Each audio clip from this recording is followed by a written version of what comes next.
What is Newton? Newton is digital. Newton is personal. Newton is magic. Welcome to WatchMojo, and today we're counting down our picks for the top 20 overhyped inventions that flopped. What's a Zune? Yep, exactly.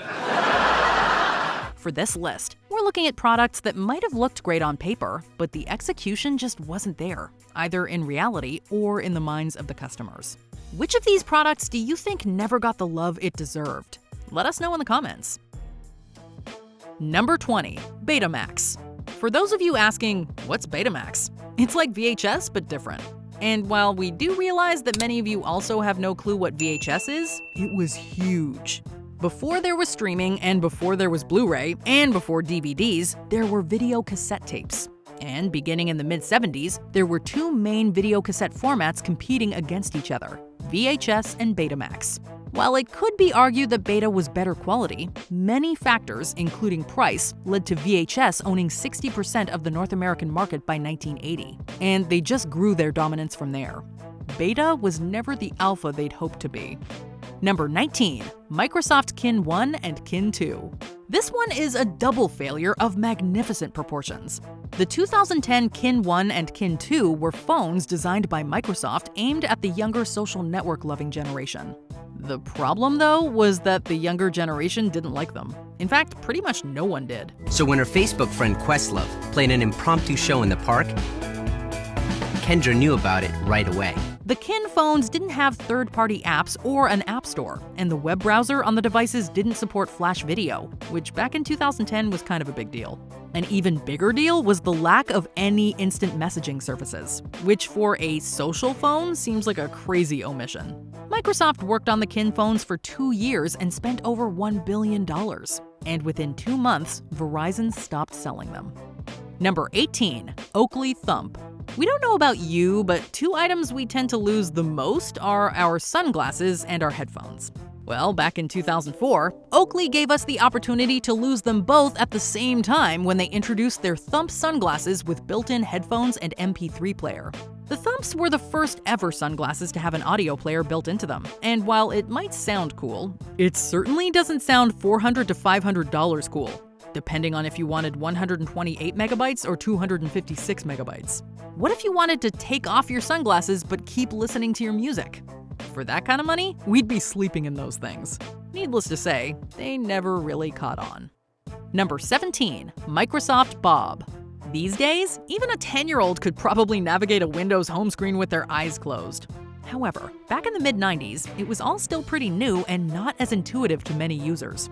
This brings us to Bob, Microsoft's attempt to switch out the standard Windows Program Manager for something more user-friendly, a house. Well, at least an image of a house with rooms and items that everyone was familiar with. Want to open a Word document? Just click on the paper on the desk.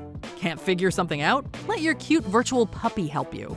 It almost sounds like a bad joke, but it wasn't. Managing credit, managing bonds, buying a car. Let's buy a car. It was a major Microsoft product launch released in March of 1995 and discontinued in 1996. We have school records, baseball scores, pizza places that deliver.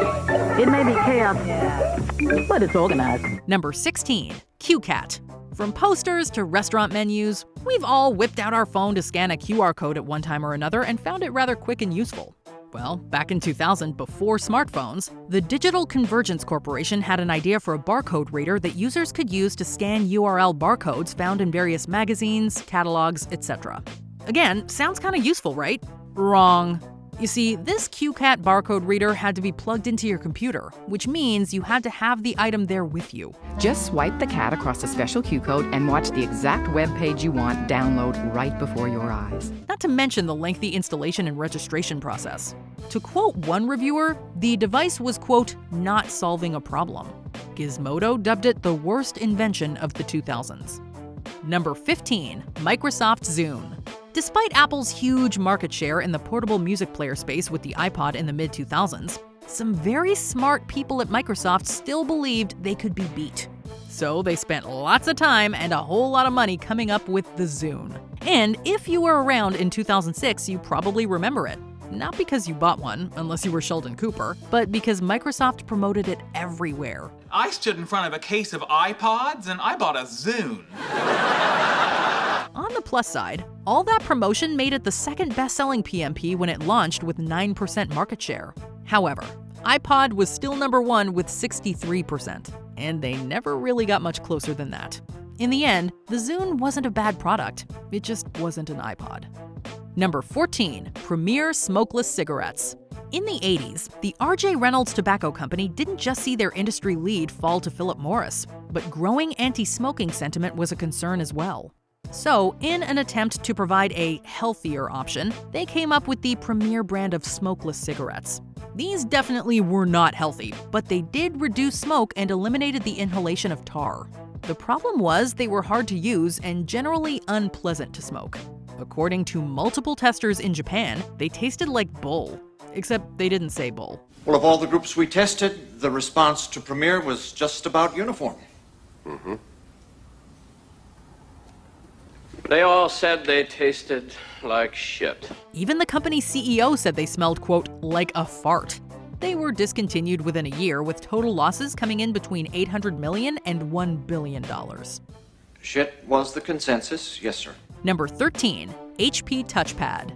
Like what happened with the iPod, once Apple introduced their iPad tablets, everyone else was pretty much competing for second place.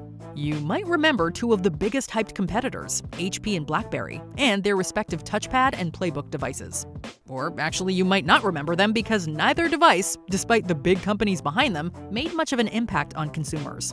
Both devices were launched to big fanfare in 2011, and while the playbook would stick around for a year or two, it only took 49 days for HP to give up on the touchpad and cut prices to sell off their inventory. On Friday, after HP's announcement that it was going to discontinue its touchpad tablet, the company announced an inventory fire sale. Number 12, Apple Newton. Yes, it's true, not everything Apple touches turns to gold. The Newton was a personal digital assistant. In fact, the term personal digital assistant was actually coined in reference to Apple's device. It's also proof that being first to market isn't always a guarantee of success. Newton is as powerful as a computer. Newton is as simple as a piece of paper. Newton is intelligent. Newton learns about you. The Newton was certainly intriguing and innovative, but it wasn't perfect. One of the most exciting features was the handwriting recognition. However, upon launch, the kinks still hadn't all been worked out, and it was, let's call it, not very good. How innovative! I like it! Hey, Dolph, take a memo on your Newton. Beat up Martin. Bah!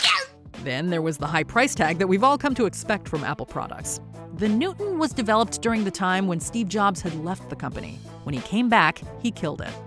Number 11, DMC DeLorean. It's a DeLorean, right? Stay with me, Marty. All your questions will be answered. If we're talking about a product's lasting recognition in popular culture, then the DeLorean is one of the great successes of all time. However, just because we all loved Back to the Future does not mean the DeLorean was a big seller. Maybe if they'd been actual time machines, they would have sold better. But not only did they not help you travel through time, the low-powered and generally poor-performing cars didn't even live up to their sporty image. The gull-winged sports car produced in 1981 and 1982 filed for bankruptcy in 1983 and only ended up producing about 9,000 vehicles. Number 10, LASERDISC. A 12-inch precursor to DVD and Blu-ray, LASERDISC gave film fans a better picture and superior sound compared to its format foe VHS. History shows that VHS dominated the market. LASERDISC's big, ultimately insurmountable problem was that it cost way too much. A single unit could set you back the equivalent of $1,500 or more, with movies costing up to $80. Even then, most discs had maximum 60 minutes play, meaning you had to turn and restart at sometimes quite climactic points. And LASERDISC didn't allow you to record. It was popular in parts of Southeast Asia, especially Hong Kong, and wasn't officially discontinued until 2009, but LASERDISC had died long before then. Number 9, Microsoft KINECT. Microsoft wasn't the first company to bring motion censoring to video games and consoles, but it did differentiate itself by being controller-free, unlike what Nintendo was doing with the Wii at the time. Initially, the company looked to have a hit on their hands, selling 8 million units in the first 2 months and earning a spot in the Guinness Book of World Records for fastest-selling consumer electronics device. It's so awesome that we don't even need controllers. Yeah. But while Microsoft promoted the heck out of it and bundled it with many Xbox devices, the KINECT never became the must-have thing they hoped it would be. And while the technology found life in academic and commercial realms, the consumer side of things pretty much came to an end in 2017. Number 8. Nokia N-Gage. Back when the standard cell phone was still state-of-the-art, Nokia was one of the world's most forward-thinking brands. But contrary to the play on words, N-Gage failed to engage anybody. Released in 2003 and retailing at around $300, the handheld console's awkward shape, clunky buttons, small screen, and questionable collection of games left users hugely unexcited. One of its most entertaining aspects was that it looked like a taco, and that tells you everything you need to know. The 2004 release of a follow-up attempt, the N-Gage QD, was a marginal improvement, but the Sony PSP and Nintendo DS soon saw off what proved to be very weak competition. Number 7. Wii U. The Wii and the Switch are Nintendo's two best-selling home consoles ever. What some of us have probably forgotten, though, is that in between those consoles, Nintendo released Wii U. Following the mega success of the Wii wasn't gonna be easy. And while adding HD graphics, a controller with built-in touchpad, and improved online functions are all good things, in the end, the console was a pretty big disappointment for the company, and for many consumers who complained about things like the gamepad's short battery life and generally poor user interface. The game selection was rather disappointing as well. Looking at the numbers, while the Wii and the Switch have sold over 101 and 125 million units respectively, Wii U only boasts just over 13 million. Number 6. Hoverboard. Of all the things Back to the Future promised us, we couldn't wait until technology advanced enough for hoverboards. Could there possibly be anything cooler than floating through crowds a la Marty McFly? Unfortunately, real-life hoverboards, also known as self-balancing scooters, were less than impressive. They cost a small fortune, proved devilishly difficult to control, and they kept randomly exploding. The safety issues especially put lots of people off the idea of levitating and caused many major cities to ban boards from the streets. Having said that, they have made something of a comeback in recent years. Number 5. Samsung Galaxy Note 7. Released in 2016, the same year as Apple's consistent but relatively uninspiring iPhone 7, the Galaxy Note 7 could have been Samsung's defining moment in the smartphone wars. Instead, it almost blew Apple's biggest competitor out of contention entirely. A manufacturing defect in the Note 7 battery led to multiple reports of phones overheating, and in some cases, spontaneously catching fire. Samsung was forced into a series of international recalls, costing an estimated $17 billion at least, and inflicting serious damage on the company's reputation. Before they started blowing up, some critics had labeled these phones as game changers, but it was quickly game over. Samsung had hoped for hot sales, just not like this.